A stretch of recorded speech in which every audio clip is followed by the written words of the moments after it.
Alors, bonjour encore une fois de plus, bienvenue sur la chaîne de Mr. Check. Aujourd'hui, nous allons faire des étalonnages Premiere Pro sur la demande de mes internautes. Je pense que ça va faire partir du deuxième tuto que je suis en train de lancer. Question pour vous de vous montrer sur, sur tout type de logiciel sur lesquels on peut faire des étalonnages. Il ne suffit pas seulement d'être fixé ou de baser sur un seul logiciel. Aujourd'hui, nous allons essayer d'étalonner sur le logiciel Premiere Pro. Et voilà, je vais mettre sur le banc de montage un clip que j'ai eu à faire. Cela fait quand même très longtemps. Je vais mettre ceci.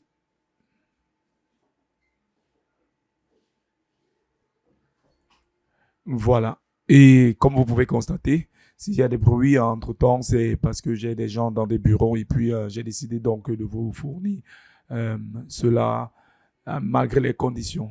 Il y a un peu trop de bruit, d'accord. Bon, voilà, on va commencer. Déjà, c'est un clip de Stanley Eno et Kingsley T. Hey, yeah. Oh, yeah, yeah. Woy, woy, woy, woy. Woy, woy, woy, woy. Woy, woy, woy, woy. King Kong on this one again, yeah. Woy, woy, woy. Shout out aux deux artistes déjà. Et c'est vraiment un privilège pour moi d'avoir travaillé avec eux. Vous allez bien remarquer ici, nous avons essayé de faire un éclairage assez cinématique. Question pour nous de ramener quelque chose d'assez un peu différent de ce qu'on avait eu l'habitude de faire. Et vous pouvez aussi remarquer qu'il y a la décoration que j'ai eu à faire. Et là, des contreplaquets, je dis des lattes sur lesquelles j'ai dû peindre en noir et j'ai essayé d'apporter un design un peu différent sur lesquels, comme vous pouvez constater, on a voulu avoir une vue assez comment je dirais. Non, à vous de voir, les gars. Bon, d'accord, je vais porter les autres roches pour vous montrer. Aujourd'hui, nous allons parler de comment arriver à un certain type de couleur et comment atteindre. Excusez-moi une minute. Voilà, et je disais tantôt que voilà, on va essayer de travailler sur les couleurs et je vais vous donner des luttes. Pour tous ceux qui aimeront avoir des luttes provenant de moi, vous n'avez qu'à me contacter sur la barre de description en bas et ou bien vous faites un commentaire, vous demandez les luttes et je pourrai vous transférer. Et je vous dirai où vous pouvez télécharger aussi. Voilà. Nous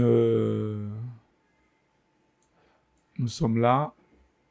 On va essayer de ramener tout ça là en un laps de temps et puis voilà. Ok, comme vous pouvez constater entre autres. Et voilà le logiciel. Bon, comment étalonner sur Premiere Pro? Nous allons partir sur la boîte des effets et vous allez constater qu'ici, j'ai mon banc de presets sur lesquels je peux activer directement importer, vous voyez, importer mes luttes qui sont déjà prédéfinies. Vous avez vu, et puis je vais aller au bureau et là j'ai mes luttes prédéfinies. Donc je vais entrer. Vous voyez, ce sont des luttes que j'ai déjà travaillées, comme vous pouvez constater. Donc si vous avez besoin de ça, vous n'avez qu'à me contacter en bas de ma description, dans les commentaires, et puis je verrai comment vous les envoyer. Maintenant, nous allons commencer par ceci. Nous allons commencer déjà par vouloir. Ce qui est sur la première des choses que vous deviez comprendre quand vous voulez faire de l'étalonnage, vous devriez d'abord vous rassurer que à la base sur le terrain, vous avez déjà donné au moins le 80% de ce que vous voulez mettre sur votre bande de talonnage. Donc là, actuellement, vous allez reconstater que nous sommes un peu dans des bleus. Et moi, j'ai voulu ces bleus-là parce que je suis allé dans une température de près de 4000 à 3200 sur les sujets et essayer de ramener ce qu'on appelle là, vous pouvez constater au niveau du sujet, de ce côté, il y a une lumière de ce côté qui est jaune, qui passe de ce côté pour frapper les sujets et pour amener un peu de texturation sur la peau du sujet. Et voilà un peu comment. D'accord. Et en passant maintenant, ce que je vais faire, c'est que nous allons aller une étape et puis je vais vous montrer comment mes luttes sont prédéfinies par rapport à ces étalonnages. Donc, d'accord. En passant, nous allons aller un S-curve. Donc, déjà ici, la première des choses que j'aimerais vous montrer, c'est que j'aimerais aller sur les contrastes, travailler mes contrastes à la vue et remonter mes highlights pour avoir quelque chose d'assez un peu plus structuré. Et maintenant, tout dépend de comment vous voyez. Déjà, à cette base, si vous pouvez constater que j'ai déjà ce qu'on appelle OK, voilà. Vous voyez, si on les met sur les histogrammes, les panels, le panel de lumétrie, vous allez voir que je suis à la barre de 0. Au lieu de le ramener jusqu'à là, vous pouvez voir, sans toutefois toucher le 0, vous pouvez ramener légèrement un peu pour apporter un peu de contraste. Là. Et puis là, maintenant, vous pouvez ramener au niveau de mid-tone, et de highlight, quelque chose d'un peu plus consistant. D'accord. Voilà. Et moi, j'aime pas quand ce soit un peu trop contrasté. Je préfère diminuer pour avoir un peu de luminosité sur le sujet. Bon, voilà un peu en première vue ce qu'on a. Est-ce que vous savez déjà comme ça que c'est une image déjà qui est parfaite, qui n'a vraiment pas besoin d'être touchée et que l'étalonnage est fait. Mais maintenant, ce que je peux faire que dans cette image, ce n'est pas de ramener les trucs puisque j'avais déjà travaillé à 80% les couleurs sur le terrain. C'est de ramener simplement la couleur, ce qu'on appelle les saturations un peu hautes. Donc, je vais venir avec, je sature un peu. Et vous pouvez constater là, nous avons assez du bleu. Mais maintenant, si je veux apporter une petite texturation dans ce que je suis en train de faire, je peux légèrement aller sur des verts pour un peu chauffer, mais quelque chose qui ne m'arrange pas trop, ou des rouges, vous voyez un peu. Donc, ça peut vous donner une texture de votre image, mais je ne suis pas sur les teintes. Là, si on va encore vers les bleus, vous voyez, on va encore rendre ça plus bleu, et puis ça va nous ramener quelque chose, mais je vais rester encore un peu plus chaud pour amener un peu de couleur. Et voilà comment on va essayer de vous montrer. Vous voyez, là, on est vraiment sur la texturation, le rentre et du sujet. C'est ça qu'on appelle un étalonnage assez simpliste parce que déjà, à la base, vous n'avez pas souvent besoin de trop en faire sur les peaux des sujets parce qu'il faut rester en même temps naturel. L'éclairage parle d'elle-même déjà. Et en plus de ça, vous allez constater que deux fois, les gens se trompent, ils se disent que non, il va falloir faire les masques, faire le ton de peau et ceci, cela, et c'est ça qui va donner vraiment le sujet. Donc, voici un exemple où je ne vais pas trop toucher, juste en deux petits éléments, j'ai fait un étalonnage assez super. Voilà, maintenant, je monte maintenant là et je vais vous montrer comment nous allons donc toucher au niveau des trucs pour ramener un peu quelque chose de ce qu'on appelle au niveau des hue and saturation. So here I can show you how I can texture this type of image. So you can see this and I will texture it. So this is a blue style. I already work it in 80% in the field before bringing it on my editing panel. You understand? So now what I'm going to do is just that I have to bring this thing with my hue and my hue and versus hue. Look at, I will just touch this and bring it out. You see, as these things changes, you see, it can change. So maintenant, au lieu de mettre les bleus, je vais aller légèrement un peu vers les sillons pour avoir quelque chose d'un peu différent. D'accord. Et maintenant, au niveau de la peau, je peux directement moi-même regarder un peu sur le sujet et voir que la peau a changé. Déjà, à la base, nous allons vous montrer ce qui était avant. Vous allez constater ce qui était avant. Voilà. Voilà la base. Voilà ce qui était avant. Voilà ce qui était après. Voilà ce qui était avant. Voilà ce qui était après. Donc, je vais remettre le même lumétrie ici pour vous montrer encore comment cela se passe. Je vais remettre le même lumétrie. Add and lumetry. Voilà. Et maintenant, je vais recomposer encore comme je vous ai dit. On y va et on tire. D'accord? On y va et on tire. Excusez-moi, une petite erreur de manipulation. On y va. Et on tire. Pour ne pas avoir trop de contraste. Et maintenant, on va sur les saturations. D'accord. Voilà un peu ce que nous avons à la base. Mais maintenant, regardez, quand on change un peu de look, on voit qu'il y a quelque chose un peu de différent. OK? Vous avez vu? Quand il y a quelque chose de différent, là, et puis là. Vous dites ce qui vous plaît. Pour moi, les deux sont parfaits. Donc, à chacun d'apporter quelque chose.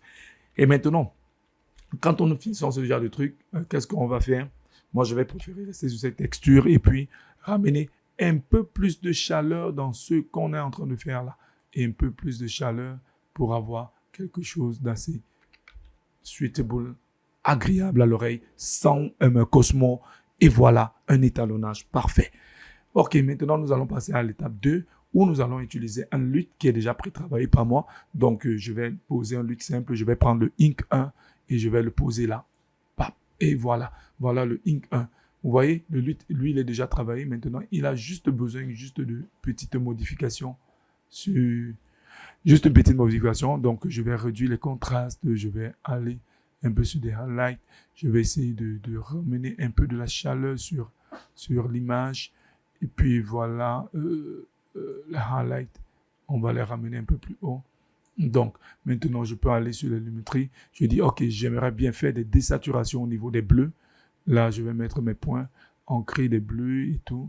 Vous allez voir, je les suis sur les sujets. Je vais dire, donc, je décide de prendre cette panel ici et puis je vais descendre vers les bleus pour légèrement désaturer mon image. Vous pouvez constater comment les bleus désaturent. Donc, on peut avoir un noir sur blanc avec des couleurs. Mais là, nous allons réajouter progressivement les couleurs. Voilà. Donc, maintenant, vous pouvez constater là, voilà un peu ce qu'on obtient avec ce luth. Voilà. Vous pouvez constater maintenant. Maintenant, je vais prendre un deuxième luth qui n'a rien à y voir avec ça. Donc, je vais vous montrer encore une fois de plus comment le luth peut adhérer. Les luths sont déjà travaillés de telle sorte que si vous travaillez avec des trucs et je vais prendre le AAA Brown Ink et je le mettrai ici. Vous avez vu, là, nous avons toujours presque les mêmes combinaisons, mais différents contrastes et tout. Voilà un peu ce que nous sommes en train de faire. Nous allons prendre du AA1, un green et on va voir ce que ça fait. Vous voyez, bon, toujours avec ce type de truc, vous allez faire comment? Essayer de ramener un peu de chaleur. Et puis là, vous avez du vert. Comprenez? Vous avez du vert et ça peut vous donner aussi quelque chose d'assez différent. Donc, voilà. Vous pouvez constater. Voilà. Bon, maintenant, nous allons passer à un second truc. Et voilà, maintenant, où je vais vous parler. Je ne vais pas trop travailler puisque je pense que je vous ai montré l'essentiel. Ici, je vais directement vous montrer comment prendre simplement des luths.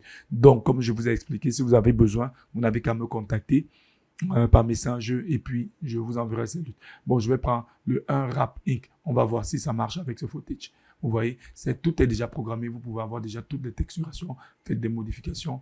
Vous allez vous apporter sur les luminosité, les contrastes réduits, vous voyez, apporter un peu plus de chaleur. Donc là, c'est à vous de travailler ce que vous aimeriez bien faire. Donc là, nous avons eu un luth travaillé et ici, nous avons maintenant le Ink Brown que nous allons mettre là. Et vous avez encore quelque chose encore assez prendre. Et c'est à vous de travailler vos luminosités. Vous pouvez réajuster à la guise que vous voulez. Donc vous avez un peu tout ce que vous avez besoin pour que vos images soient propres. Là, ce sont les étalonnages Premiere Pro, vous voyez. Et tout ça, ça vous permet de vous en sortir et d'avoir une image assez claire, propre, nette. Et voilà. Merci à vous encore une fois de plus. On se retrouve sur le prochain tutoriel de Mr. Check Inc. Espérant que tout ira bien de votre côté. Portez-vous bien. J'attends vos commentaires. N'oubliez pas de partager et subscriber. Comme on dit, subscribe, please. I'm waiting for your subscribes. So, and then for this just the loot that I have made for anyone who want the loot. You have to contact me on my message on YouTube. So, share this video and let us see next time. Thanks very much.